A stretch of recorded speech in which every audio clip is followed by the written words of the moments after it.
नमस्कार दर्शक बंधु, आपण मैंने किपरि अछंती। आशा करुछि आपण मैंने समस्ते भलरे थिबे। मु आज आपण मानक पई गोटे सुंदर मजालिया कहानी नहीं आसी जोटा कि मूषा और सिंहर रही जोटा कि आपण मानक बहुत भल लागिबो। आपण माने जदि मोर चैनल को नुआ आसतांती ताले मोर चैनल को सब्सक्राइब करी पाखर थिबा ऑल बेल आइकन को दबाई दियंतु, जहा फଳରେ मु ए चैनल रे अपलोड करथिबा समस्त नोटिफिकेशन गुडी को आपण सर्वप्रथमे पाई परिबे।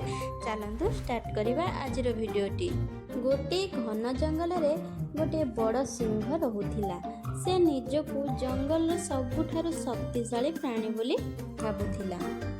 ସେହି ଜଙ୍ଗଲରେ ଗୋଟିଏ ଛୋଟ ମୂଷା ମଧ୍ୟ ରହୁଥିଲା। ମୂଷାଟି ବହୁତ ବୁଦ୍ଧିମାନ ଥିଲା। ଦିନେ ହଠାତ୍ ଜଙ୍ଗଲର ସବୁ ପ୍ରାଣୀ ଭୟଭୀତ ହୋଇଗଲେ। ରାତିରେ ଜଙ୍ଗଲ ଭିତରେ ଏକ ଅଜବ ଶବ୍ଦ ଶୁଣାଗଲା, ଢମ୍ ଢମ୍ ଢମ୍। ସିଂହ କହିଲା, ମୁଁ ଆଜି ରାତିରେ ଏହି ରହସ୍ୟ ଖୋଜି ବାହାର କରିବି। ରାତିରେ ସିଂହ ଏକା ଏକା ଜଙ୍ଗଲ ଭିତରକୁ ଗଲା। ହଠାତ୍ ସେ ଗୋଟିଏ ବଡ଼ ଗଛ ପାଖରେ ଅଟକି ଗଲା। ସେଠାରେ ଗୋଟିଏ ପୁରୁଣା ଖାଲି ଡ୍ରମ୍ ପଡ଼ିଥିଲା। ପବନ ବହିଲେ ଡ୍ରମ୍ଟି ଗଡ଼ି ଯାଉଥିଲା ଏବଂ ଢମ୍ ଢମ୍ ଶବ୍ଦ ହେଉଥିଲା। ସିଂହ ଲଜ୍ଜା ପାଇଲା। ଆରେ, ଏତେ ଛୋଟ କଥାକୁ ମୁଁ ଭୂତ ବୋଲି ଭାବୁଥିଲି। ପାଖରେ ଥିବା ମୂଷା ହସି କହିଲା, ବଡ଼ ଶରୀର ଥିଲେ ହେବ ନାହିଁ, ବୁଦ୍ଧି ମଧ୍ୟ ଦରକାର।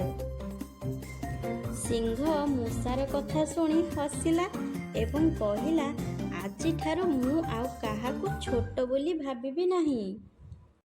ସେହିଦିନ ଠାରୁ ସିଂହ ଓ ମୂଷା ଭଲ ସାଙ୍ଗ ହୋଇଗଲେ ଓ ଜଙ୍ଗଲରେ ଥିବା ସମସ୍ତ ପ୍ରାଣୀ ମଧ୍ୟ ଖୁସିରେ ରହିଲେ।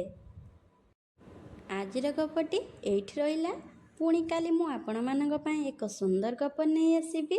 ଯଦି এই ଗପଟି ଆପଣମାନଙ୍କୁ ଭଲ ଲାଗିଥାଏ ତାହେଲେ ନିହାତି ଲାଇକ୍ କରି ନିଜର ସାଙ୍ଗସାଥିମାନଙ୍କ ସହିତ ସେୟାର କରିବେ ଓ এই ଗପଟି କିପରି ଲାଗିଲା ନିହାତି କମେଣ୍ଟ ମାଧ୍ୟମରେ ଜଣାଇବେ।